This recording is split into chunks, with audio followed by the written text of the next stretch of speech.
Olá, meus queridos amigos e amigas de todo o Brasil, como é que vocês estão? Sou o professor Elias Santana, professor de língua portuguesa e integro o projeto da ULB, Universidade Aberta Leonel Brizola. E nós temos aqui o objetivo de darmos algumas dicas interessantes para a produção da tua redação na prova do Enem. Tudo bem? Venha fazer parte dessa história junto conosco, venha conhecer como a redação é cobrada na prova do Enem e, mais que isso, será aprovado, a fim de que você consiga construir o futuro do nosso país com muito conhecimento e muita sabedoria. Tudo bem? Vamos, por favor, comigo aqui à tela. O primeiro tópico que eu quero comentar com você é o que zera na redação do Enem. Eu tenho tópicos dos quais eu jamais posso fugir. Melhor dizendo, eu não posso me esquecer jamais desses tópicos que estão aqui apresentados, a fim de que você consiga ter êxito na prova do Enem, a fim de que você não alcance a nota zero. Você sabe que a redação do Enem vale 1000 pontos, é uma quantidade significativa e que vai decidir o seu futuro nas diversas formas em que o Enem pode te avaliar. E você ter bom desempenho na redação é fundamental. Então o primeiro ponto é você conhecer como não ficar na nota zero. O primeiro deles é a fuga total ao tema. O que você não pode deixar acontecer de maneira alguma é o tema, por exemplo, igual foi da última redação, era violência contra a mulher, e você redige um texto acerca de política nacional. Você pode até pensar que esses assuntos têm alguma correlação, mas existe ali uma fuga do tema e é uma fuga completa do tema. Isso, claro, vai fazer com que você alcance a nota zero. Tudo bem? Outro tópico que vale a pena ser comentado é a não obediência à estrutura dissertativa ou argumentativa. Nós sabemos que o texto dissertativo ele é dividido em introdução, desenvolvimento e conclusão. E você sabe que na hora de compor o seu texto, o melhor formato é que você tenha um parágrafo para a introdução, entre 2 e 4 parágrafos para o desenvolvimento e um parágrafo para a conclusão. Ou seja, como é que é o melhor parâmetro, professor, para a gente poder fazer redação do Enem? Você tem que pensar comigo o seguinte, eu vou ter lá as 30 linhas para serem redigidas, eu recomendo que você tenha um texto com no máximo 6 parágrafos, melhor dizendo, um texto entre 4 e 6 parágrafos. Você vai ter um de introdução, um de conclusão. O que vai variar de quantidade são os parágrafos de desenvolvimento. Você vai ter entre 2 e 4 parágrafos de desenvolvimento, tudo bem? Você que está me assistindo com certeza já conhece a estrutura dissertativa argumentativa. E você sabe que para que um texto seja dissertativo, não é necessário apenas que ele tenha mais que 3 parágrafos, entre 4 e 6 parágrafos. É necessário que você entenda para que serve a introdução, para que serve o desenvolvimento e para que serve a conclusão, porque aí você vai ter uma obediência à estrutura dissertativa ou argumentativa. Como é que funciona isso, professor? Na introdução, você tem a obrigação de apresentar o tema. O tema está lá supracitado, igual, por exemplo, na última prova do Enem, era sobre violência contra a mulher. Você tinha lá primeiro o quê? Apresentar o tema e dizer o que você quer defender naquele tema. Dali você vai delimitar suas bases de defesa. Você vai falar, a violência contra a mulher é provocada pela falta de denúncias e falta de políticas públicas. Ótimo. Uma ligada à esfera social, a outra ligada à esfera de atuação política. Pronto. Coloquei lá que a violência contra a mulher é uma realidade e essa realidade só ocorre pois a falta de denúncias feitas pela sociedade, assim como há também a falta de políticas públicas destinadas a combater a violência contra a mulher. Primeiro passo é esse, introduzir, apresentar o tema. Se eu coloquei 2 bases de defesa, naturalmente eu terei 2 parágrafos de desenvolvimento. Então como é que vai funcionar, professor? Fiz a introdução e na introdução apresentei o tema. No primeiro parágrafo de desenvolvimento, a minha primeira base de defesa era sobre a falta de denúncias. Ótimo. Então, meu segundo parágrafo vai ser destinado a falar sobre essa falta de denúncias. Ou seja, você vai pegar para mim um parágrafo e vai dizer para mim quais são as causas da falta de denúncia, quais são as consequências da falta de denúncia, quais são os exemplos, os efeitos dessa falta de denúncias. Tudo bem? Depois você vai fazer para mim o terceiro parágrafo destinado à segunda base de defesa. A segunda base de defesa era destinada à falta de políticas públicas. Então você vai para mim no terceiro parágrafo detalhar por que razões a falta de políticas públicas, quais são as causas dessa falta de políticas públicas, quais são as consequências dessa falta de políticas públicas, exemplos ligados, correlatos a essa falta de políticas públicas, bem como você vai falar para mim quais são os efeitos de tudo isso. Isso, portanto, seria o terceiro parágrafo do seu texto. O último parágrafo, destinado à conclusão, o fechamento do seu texto, ele tem duas finalidades. A primeira delas, que você consiga retomar a introdução. A ideia de um texto dissertativo é que, na conclusão, você consiga reafirmar aquilo que foi apresentado na introdução. Ou seja, o último parágrafo sempre retoma o primeiro. Da seguinte maneira: dito isso, é evidente que a violência contra as mulheres cresce de maneira alarmante no país. Eu posso dizer, dito isso, eu posso dizer, portanto, posso dizer, dado o exposto, posso dizer, a partir dos argumentos apresentados, são todas formas de abrir a conclusão do meu texto. Além disso, além de fazer esse fechamento dessa maneira como eu te falei, é fundamental que você na conclusão apresente a proposta de intervenção. Você sabe que dos critérios de avaliação da redação do Enem, existe um fundamentalíssimo chamado proposta de intervenção, e que você precisa ter cuidado com ele, que é a sua atuação em face ao tema, a sua capacidade de resolver aquilo que foi apresentado, a sua capacidade de solucionar o tema que foi exposto lá no comando da prova de redação. Então, primeiramente, estou falando para você sobre essa obediência à estrutura dissertativa argumentativa. Você se lembrar que o texto tem que ter introdução, desenvolvimento e conclusão, e vou colocar para você aqui, um parágrafo de introdução, de 2 a 4 parágrafos de desenvolvimento e um parágrafo de conclusão. Mas não é só isso. É fundamental que você se lembre de que não é só fazer 4 parágrafos, não é só fazer 5 parágrafos, não é só fazer 6 parágrafos. É fundamental que você entenda para que serve a introdução, para que servem os parágrafos de desenvolvimento e para que serve a conclusão. Desta maneira, você vai ter obediência à estrutura dissertativa argumentativa. Caso não haja essa obediência, tua nota há de ser 0. Tudo bem? Tópico 3. O seu texto, ele não pode ter quantidade inferior a 7 linhas. Se o seu texto tiver menos que 7 linhas, você está reprovado do exame, ou seja, sua redação precisa ter pelo menos 8 linhas. Só que já adianto, principalmente àqueles que já estão treinando e que já conhecem a redação do Enem. Se você, porventura, sabe que essa redação é dividida em, no mínimo, 3 parágrafos, recomendei aqui entre 4 e 6 parágrafos, a tarefa mais difícil de todas é você fazer esse texto ter só 30 linhas. Normalmente, textos com quantidade inferior a 7 linhas, eles só ocorrem se a pessoa não souber o número 2. Porque um texto de um candidato que sabe qual é a estrutura dissertativa, naturalmente ultrapassa com facilidade as 7 linhas. Tudo bem? Número 4. Impropérios, desenhos e outras formas propositais de anulação. Vou primeiro comentar sobre essa parte. Impropérios, quaisquer ofensas que você possa colocar na tua redação discursiva. Formas de, por exemplo, querer ofender, querer denegrir aquele que está corrigindo o seu texto. Desenhos ou outras formas propositais de anulação. Digamos que você, distraidamente, acabou lá a sua prova do Enem, acabou a redação, acabou a prova objetiva, você distraidamente foi lá e fez um coração no canto da sua folha de redação discursiva. Para você, lembranças de um grande amor que não há de voltar. Agora, para quem está lendo o seu texto, para a banca examinadora, isso é considerado uma marca identificadora e é proposital, tudo bem? Portanto, isso incorre na nota 0.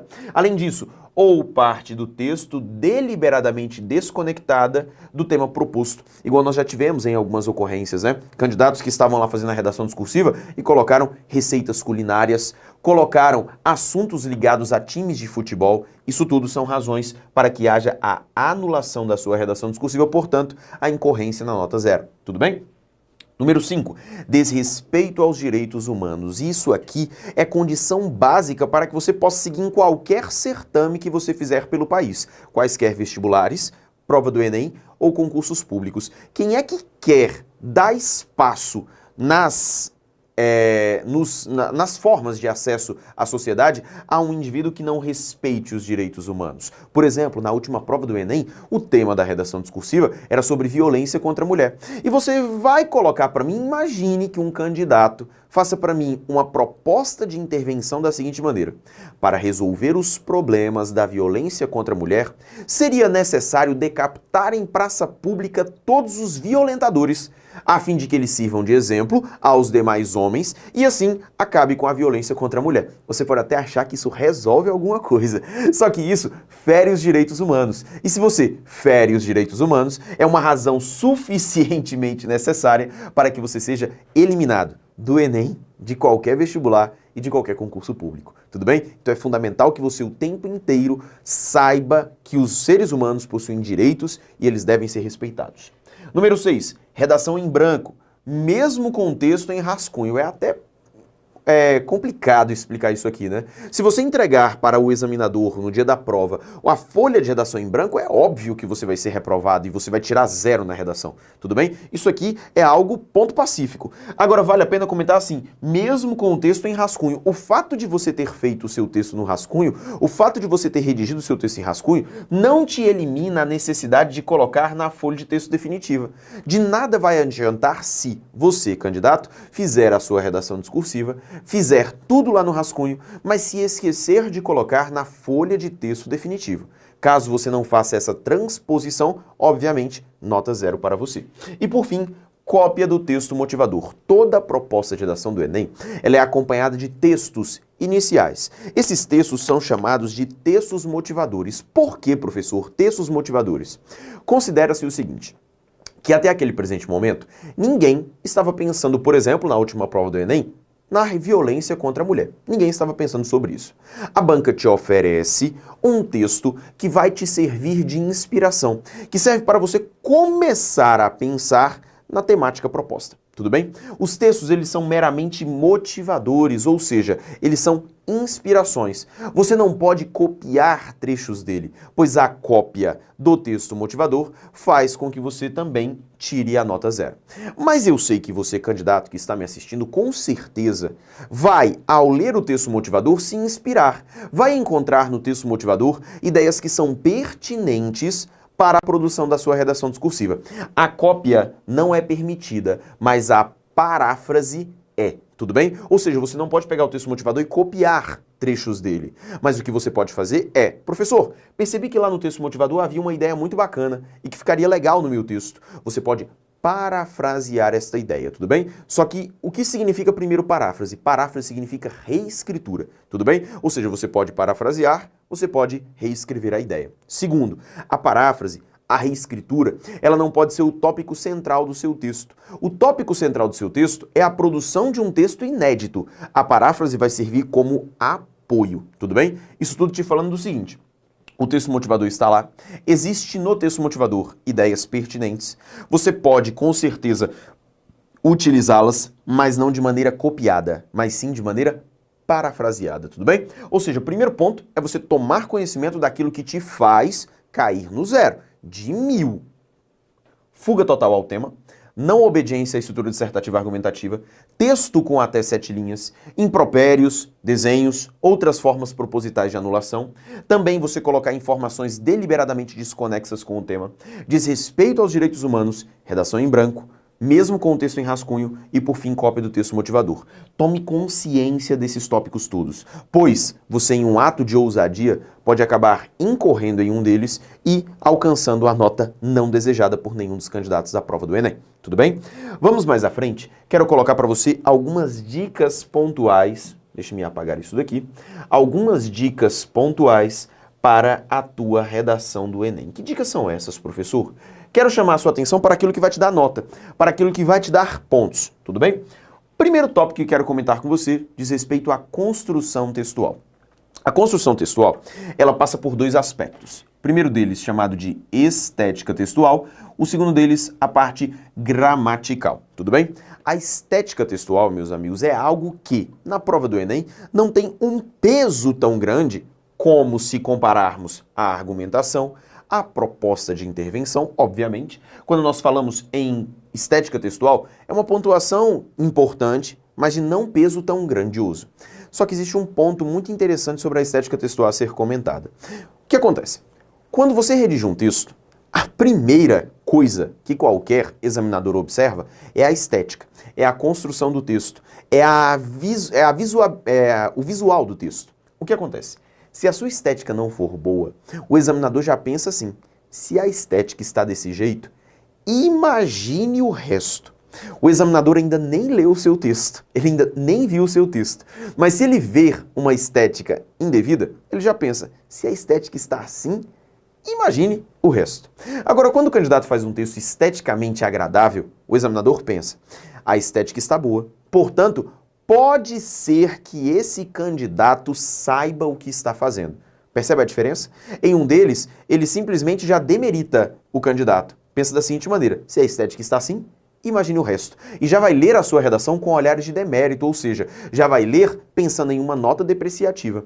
Agora, se a estética está agradável, ele pensa, poxa, se a estética está assim, pode ser que este candidato saiba o que está fazendo. Tudo bem? Então o que acontece, meus amigos? Estética textual é um tópico muito importante. E sobre estética textual, o que precisamos nos lembrar?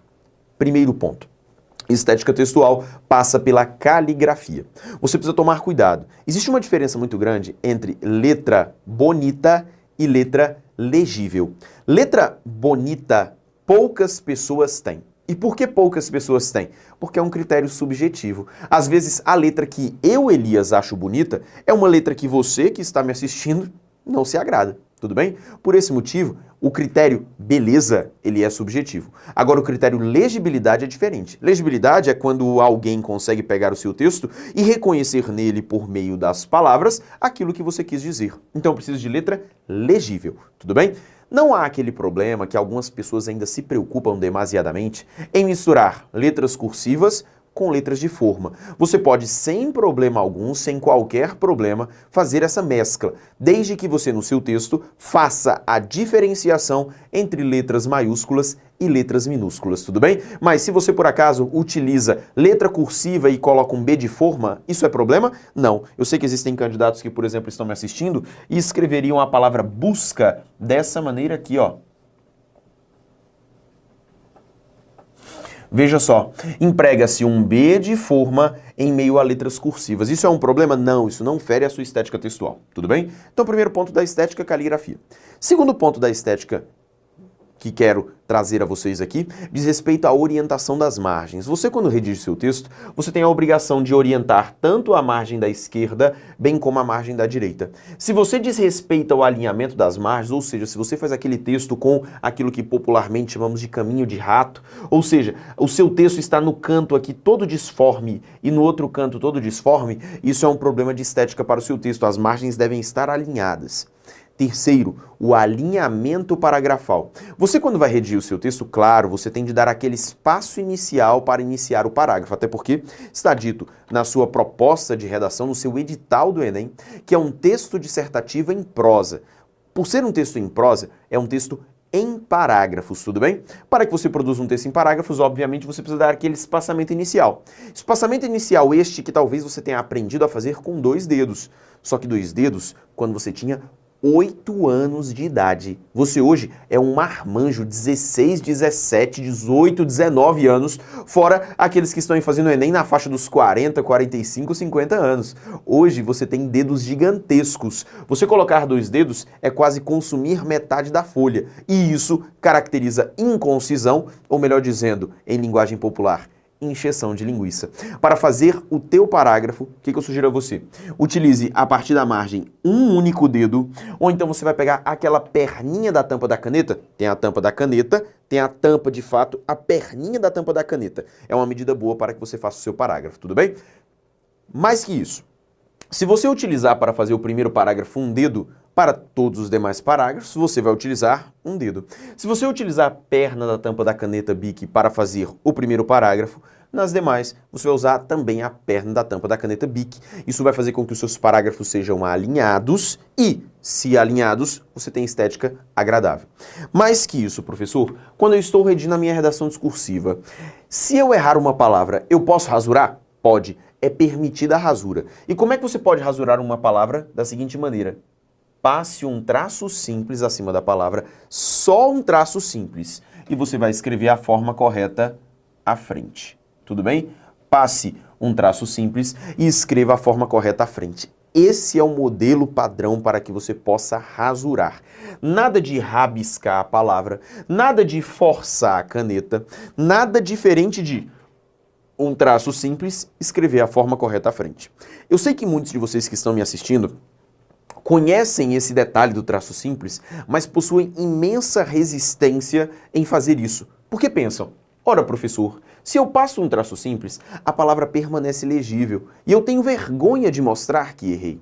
Meus amigos, toda vez que você está redigindo um texto, você passa um traço simples, é como se você dissesse o seguinte: isso aqui não existe para este texto. Portanto, nenhum examinador vai ficar lendo o que está embaixo do traço. Ele vai ignorar aquele traço e vai ler o que está à frente. Não há perda de pontos para rasura, desde que você rasure da maneira adequada, devida e correta. Tudo bem? Mais que isso, meus queridos, quando falamos de estética textual, é fundamental você se lembrar de que, na hora de produzir o seu texto, você não pode ultrapassar a quantidade de linhas disponibilizadas, ou seja, 30 linhas, e título você só dá uma redação discursiva se o comando exigir, tudo bem? O cara vai colocar para você assim, ó: redija um texto dissertativo, argumentativo acerca do seguinte tema. Ao redigir o seu texto, dê um título a ele.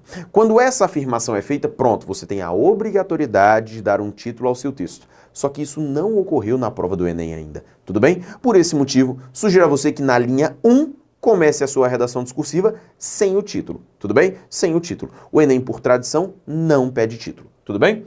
Isso quanto às marcações estéticas, como é que o seu texto pode ser harmoniosamente disposto na folha de redação discursiva. Na parte gramatical, o Enem avalia a composição gramatical do texto. Você precisa ter atenção. Acentuação gráfica. Acentuação é o critério das partes de correção gramatical em que os candidatos mais incorrem, cometem erros. E mais ocorre, sabe por quê? Simplesmente porque os candidatos se esquecem de acentuar as palavras. Acentuação é menos conhecimento, mais atenção. Eu vejo em muitas oportunidades que candidatos em redações discursivas, quando eu corrijo textos de alunos meus, que a acentuação é um critério que em muitas oportunidades o candidato conhece. Ele sabe que aquela palavra deve ser acentuada, mas ao redigir, a pessoa simplesmente não se preocupa com o acento. Ela ignora a existência do acento. Por esse motivo, a acentuação exige de você atenção, para que você não cometa erros tão bobos quanto esses. Além disso, ortografia, você escrever as palavras conforme prevê os dicionários e o vocabulário oficial da língua portuguesa. Detalhe extremamente importante acerca da ortografia e da acentuação. A partir de 1º de janeiro de 2016, entrou em vigência plena o novo acordo ortográfico da língua portuguesa. Acordo este que alterou 0,5% das palavras da língua portuguesa. Agora, a vigência do novo acordo é oficial. Por esse motivo, ao redigir o seu texto, você deve respeitar tudo aquilo que reza o novo acordo. Você deve agir em conformidade com o novo acordo. Ideia sem acento, joia sem acento, tudo bem? Mini saia, aglutinado sem hífen com 2 S's, as formas que o novo acordo apresenta. Detalhe importante, não é a existência do novo acordo que vai fazer com que você, candidato, já pense: então, professor, nem vou fazer o Enem. Não conheço o novo acordo? Nada disso. Reitero, o novo acordo ortográfico, ele alterou 0,5% da escrita das palavras da língua portuguesa. Portanto, você, independentemente do novo acordo, ainda deve conhecer 99,5% das palavras, ou seja, a ampla maioria ainda é conhecida por você, candidato. Então, o novo acordo não é razão para desesperos, não é razão para lamentações. Tudo bem? Na parte gramatical, também tenha muita atenção com concordâncias, regências e a parte de pontuação. Pontuação também é um critério que chama muita atenção, principalmente 2 pontuações que com frequência aparecem ao longo do texto: vírgulas, pontos finais. Detalhe importante acerca do ponto final.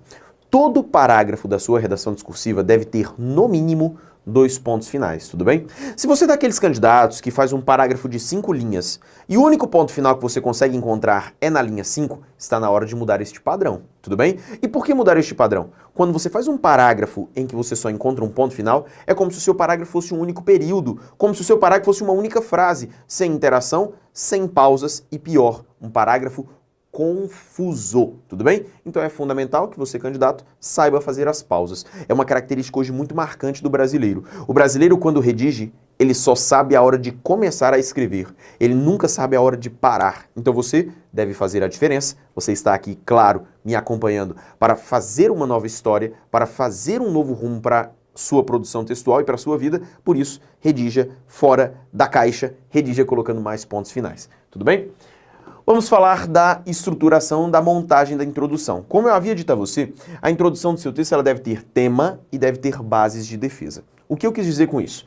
O tema violência contra a mulher. Primeiro passo é você falar sobre a violência contra a mulher. 2 ou 3 linhas. A violência contra a mulher é um fenômeno historicamente noticiado e que, nos dias de hoje, ainda é uma dura realidade vivida pelos brasileiros. Pronto, fiz a apresentação do tema. Depois, na mesma introdução, eu preciso colocar as bases de defesa. Esse fenômeno ocorre devido à falta de denúncias feitas pela sociedade, bem como pela falta de políticas públicas destinadas à resolução do problema. Pronto, fechei a introdução. Toda introdução você deve ter isso aí gravado em você. Toda introdução ela deve ser montada com tema e com bases de defesa. Tudo bem? Além disso, meus queridos, número 3, seleção e organização dos argumentos versus riqueza dos argumentos. Qual que é a diferença? Seleção e organização dos argumentos é você ter respeito à estrutura dissertativa argumentativa, já falamos sobre ela. É você ter introdução, desenvolvimento e conclusão. Você saber como organizar essas ideias e você escolher as suas ideias. Tudo bem? Na hora de produzir o seu texto, meus amigos, é fundamental que você não fique perdendo um tempo gigantesco tentando fazer a redação inédita do Enem. Tudo bem? Quando eu falo a respeito de redação inédita, é porque eu sei que muitos de vocês que estão me assistindo me dizem assim, professor, eu gasto aí 4 horas para fazer uma redação. E eu gasto 4 horas porque quando eu estou redigindo meu texto, eu penso, vou colocar essa ideia. Mas depois você pensa, vou colocar essa ideia não, todo mundo vai falar sobre isso. Meus amigos, se você teve uma ideia, coloque, tudo bem? Não perca tempo quanto a isso. Coloque a ideia, porque na verdade, fique sossegado. Aquilo que você disser na sua redação discursiva, metade do Brasil também vai dizer, tudo bem? O importante não é só a seleção dos argumentos. Além de você selecionar, poxa, professor, é uma ideia que não me parece inédita, mas é uma ideia boa. Ótimo, selecionei o argumento. O que conta muito é como você organiza esse argumento no texto. Se você sabe que esse argumento, isso aqui deve estar na introdução, isso aqui eu tenho que colocar no desenvolvimento, isso aqui vai lá para a conclusão. Isso é muito importante e, além disso, a riqueza dos argumentos. A riqueza dos argumentos é igual eu estava falando para você. Na hora de montar o desenvolvimento, você tem que trabalhar com relações de causa e consequência, exemplos. É isso que dá riqueza aos seus argumentos. É isso que dá profundidade aos seus argumentos. É você, por exemplo, pegar uma base de defesa, a falta de denúncias. Aí eu vou apontar quais são as causas da falta de denúncias. Ora, a falta de denúncias, por quê? As mulheres são coagidas no seio familiar, a falta de denúncias porque a sociedade não quer se envolver nos problemas dos outros. Qual é a consequência disso? A consequência disso são mulheres marcadas pela violência doméstica. Além disso, como consequência dessa medida, casos de violência extrema que levam à morte. E terceiro, consequência disso é a cultura do machismo, em que o homem sempre parece uma figura superior à mulher. Então, perceba, coloquei a relação de causa e consequência, é isso que traz a riqueza ao seu texto. Tudo bem? Então lembre-se, escolhi o argumento, organizei no parágrafo correto, fiz a interação com causas e consequências. Vou repetir para você. Selecionei o argumento, organizei no parágrafo correto e, além disso, fiz a interação com causas e consequências. É isso que vai fazer com que o seu texto ganhe profundidade. Por fim, vamos falar um pouquinho da proposta de intervenção da tua redação discursiva. Proposta de intervenção seria a solução, em que, claro, como comentei com você, você deve tomar o cuidado de não ferir os direitos humanos. Para a composição da sua proposta de intervenção, eu sugiro que você siga alguns passos. Que passos são esses, professor? Primeiro passo é você dizer o que deve ser feito. O que deve ser feito. Qual é a medida adotada para que aquela solução ocorra? Tudo bem? Depois, você vai dizer para mim quem está envolvido. Quem está envolvido. Ou seja, você dizer para mim quem é que participa dessa solução. Quem é que trabalha para que essa solução ocorra. Terceiro, é você colocar para mim como essa proposta